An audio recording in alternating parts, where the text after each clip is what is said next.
Selamat siang teman-teman semuanya. Salam sejahtera, semoga sehat selalu. Perkenalkan, saya Kuni Isna Aresta Fauzia, mahasiswi Magister Pendidikan Agama Islam UIN Sunan Kalijogo.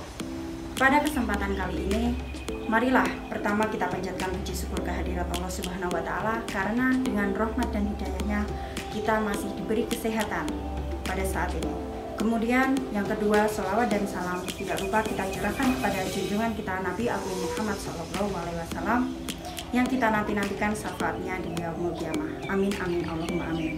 Baiklah, pada kesempatan kali ini saya akan menyampaikan materi tentang mata kuliah kepemimpinan yang diampu oleh Dr. Andes Haji Muhammad Abu Suhud MPD, Fakultas Dakwah dan Ilmu Komunikasi, jurusan Pengembangan Masyarakat Islam. Yang mana video ini akan disampaikan sebagai tugas PKL pada jurusan Pendidikan Agama Islam Pasca Sarjana UIN Sunan Kalijogo yang dibimbing oleh Dr. Haji Muhammad Wazid Ahadi SAG MAG. Berikut videonya. Baiklah, sebelum kita memulai kegiatan pada siang hari ini, alangkah baiknya kita memulai dengan bacaan basmalah. Bismillahirrahmanirrahim. Oke. Sebelum kita memulai pada materi berikutnya, marilah kita simak video berikut ini. Okay, class. Now, in this box, I have a picture of one of the world's greatest leaders from the last 100 years now. Whoever can correctly guess who I got there, we need to pass the next homework assignment. Okay, I love this enthusiasm. Those are great. Joe, yeah. Steve Jobs. Okay, good. Cassie? Caesar. Nice, okay. Nathaniel? Definitely has to be that moment from dream. Good guess, okay. Now let me ask, what qualities make for a good leader? Katie? Someone kind, respectful, that listens to what people have to say. Well done. Nathaniel? Confident, intelligent, and hands-on. That's okay. I like that. All right, I'm going to hand the box over to you. I want you to take a look inside and see who this great leader is, okay? So I'm going to hand it over to you. Then just pass it around.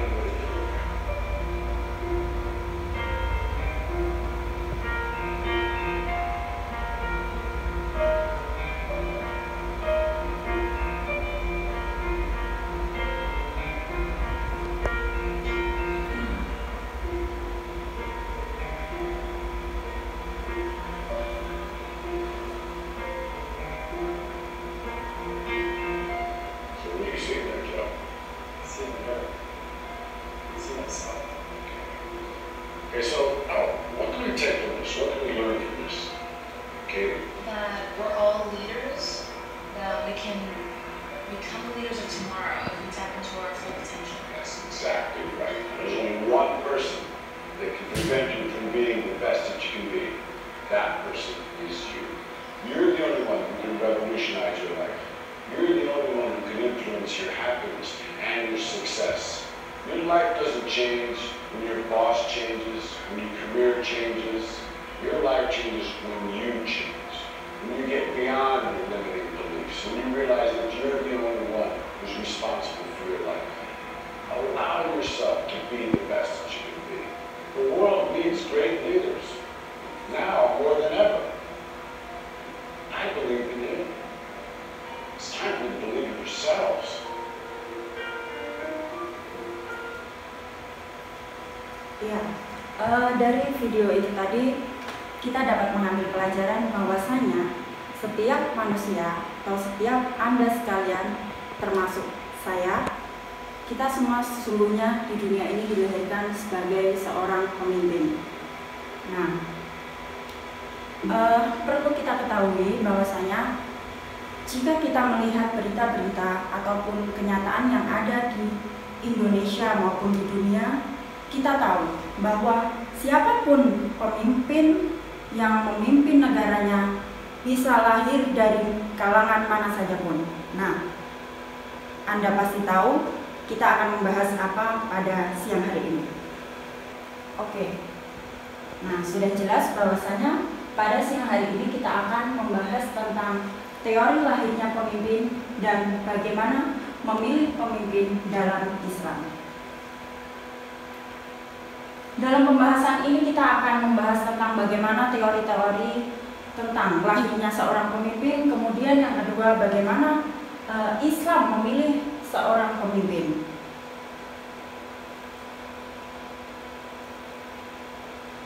Sedikit pengantar dari surat Al-Baqarah ayat 30 yang artinya menunjukkan bahwasanya sesungguhnya aku tidak menjadikan seorang khalifah di muka bumi. Dan mereka berkata, mengapa engkau tidak menjadikan khalifah di bumi itu orang yang akan membuat kerusakan padanya dan menumpahkan darah, padahal kami senantiasa bertasbih dengan memuji engkau dan mensucikan engkau. Tuhan pun berfirman, sesungguhnya aku mengetahui apa yang tidak kamu ketahui. Iya, maka dari ayat di atas dapat kita simpulkan bahwasanya kita semua dilahirkan di bumi ini untuk menjadi seorang khalifah. Nah, itulah alasannya mengapa kita semua menjadi seorang khalifah. Oke, next. Nah, pada pembahasan yang pertama kita akan mempelajari tentang teori lahirnya seorang pemimpin. Nah, menurut jurnalis Janaid dalam bukunya Perilaku dalam Organisasi, teori lahirnya pemimpin itu dibagi menjadi 3. Yang pertama adalah teori genetik, kemudian yang kedua ada teori sosial, dan yang ketiga ada teori ekologi. Nah, berikutnya kita akan membahas apa saja yang dimaksud dengan ketiga teori tersebut. Nah, tadi kan sudah dijelaskan bahwasanya teori lahirnya seorang pemimpin itu dibagi menjadi 3. Nah, memasuki teori yang pertama, yakni teori genetik. So, what is genetic theory? Nah, leaders are born and not made. Artinya, pemimpin itu dilahirkan bukan untuk dibentuk. Nah, jadi seseorang pemimpin akan menjadi pemimpin berasal dari keturunan, bukan karena dibentuk. Nah, biasanya di sini pada realitas yang sering terjadi, kita dapat melihat seorang bangsawan, seorang raja. Biasanya keturunan dari seorang bangsawan maupun seorang raja terlahir menjadi seorang pemimpin. Nah, contohnya misalkan Dr. Hajah Diah Permata Megawati Soekarno Putri. Nah, beliau merupakan seorang anak dari yang kita kenal adalah Dr. Insinyur Haji Soekarno. Nah, kemudian ada juga Sri Sultan Hamengkubuwono ke-10. Beliau kita ketahui bahwasanya adalah seorang putra dari raja maupun bangsawan. Makanya dia terlahir menjadi seorang pemimpin. Jadi pada realitasnya sering terjadi itu pada keturunan bangsawan maupun raja yang melahirkan anak seorang pemimpin karena diberkati dari orang tuanya yang menjadi pemimpin pula. Nah, kemudian memasuki pada teori yang kedua, yaitu teori sosial. Apa sih yang dimaksud dengan teori sosial? Nah, leaders are made and not born. Pemimpin itu dibentuk, bukan dilahirkan. Jadi kebalikan daripada teori genetik. Nah, apa sih yang dimaksud dengan teori sosial? Setiap orang memiliki potensi untuk menjadi pemimpin, tergantung pada faktor lingkungan dan faktor pendukung untuk menyalurkan potensi tersebut. Nah, jadi setiap orang dapat dididik, diajar, dan dilatih untuk menjadi seorang pemimpin. Contohnya kita lihat 2 orang tokoh di samping, yakni ada Profesor Dr. Insinyur Haji Muhammad Yusuf Habibie dan juga Dr. Insinyur Haji Soekarno. Memasuki teori yang terakhir, yakni teori yang ketiga, ada teori ekologi. Apa sih yang dimaksud dengan teori ekologi? Nah, jadi munculnya seorang pemimpin akan terbentuk dengan bakat pemimpin ataupun keturunan pemimpin yang kemudian dikembangkan melalui pendidikan dan juga pengalaman. Jadi, teori ekologi ini merupakan perpaduan dari teori genetik dan juga teori sosial yang kemudian dipadukan dengan adanya pendidikan dan juga faktor lingkungan lainnya, mungkin seperti pengalaman-pengalaman dan juga bagaimana seseorang itu belajar untuk mengaktualisasikan dirinya sebagai seorang pemimpin. Contohnya kita lihat saja Dr. Honoris Causa Kiai Haji Abdul Rahman Wahid.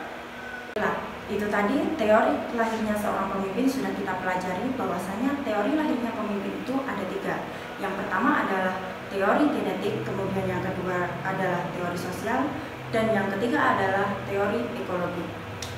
Setelah itu kita akan mempelajari tentang memilih pemimpin dalam Islam.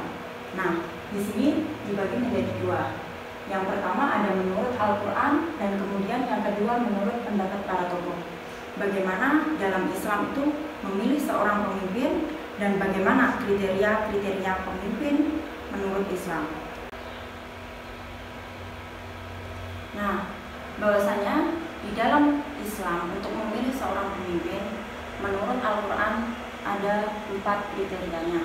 Yang pertama adalah Islam, kemudian yang kedua adalah adil, dan yang ketiga adalah amanah, dan yang terakhir adalah kuat. Marilah kita simak beberapa pemaparan dari kriteria-kriteria tersebut. Nah, yang pertama adalah mengenai tentang Islam.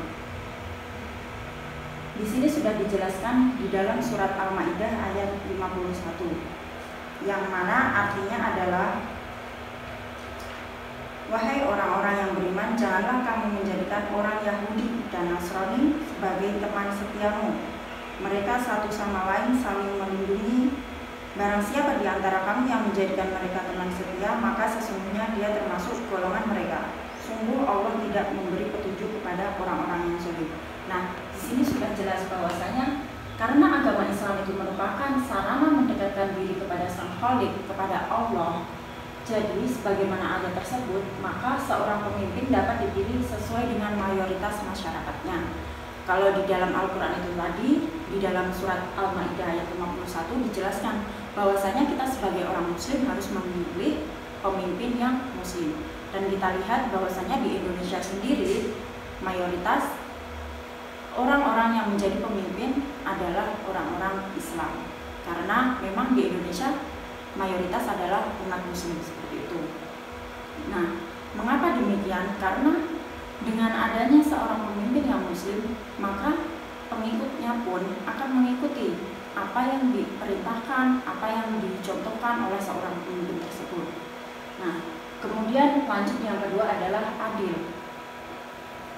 Di sini dijelaskan di dalam surat An-Nisa ayat 58. Kita simak apakah isinya. Nah, ternyata tidak hanya menjelaskan tentang adil, tetapi di dalam surat An-Nisa ayat 58 ini dijelaskan pula seorang pemimpin itu harus adil dan juga amanah. Maksudnya apa sih?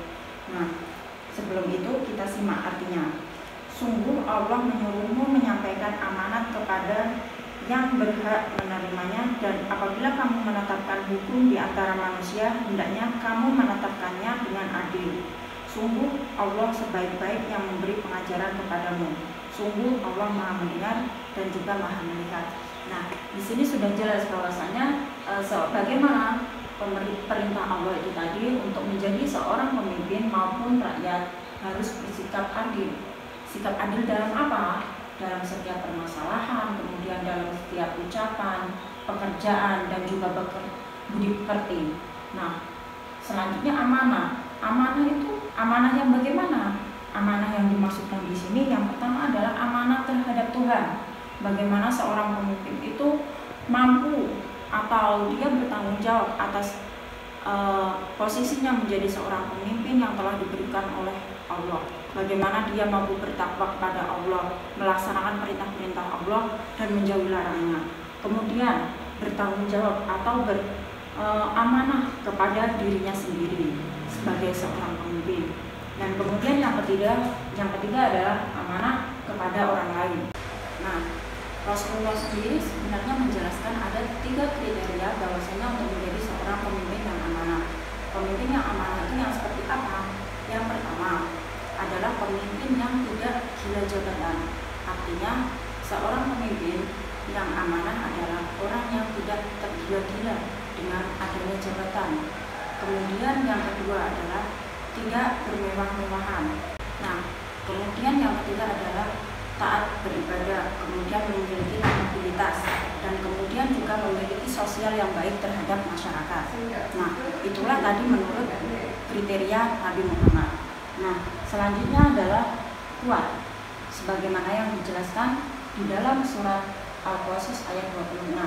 Kuat di sini adalah kuat dalam berbagai bidang. Artinya pemimpin yang kuat ialah pemimpin yang mampu menegakkan tugas dan juga menanggung beban pemerintahannya. Selanjutnya adalah menurut pendapat para tokoh. Nah, yang pertama di sini adalah menurut Al-Ghazali.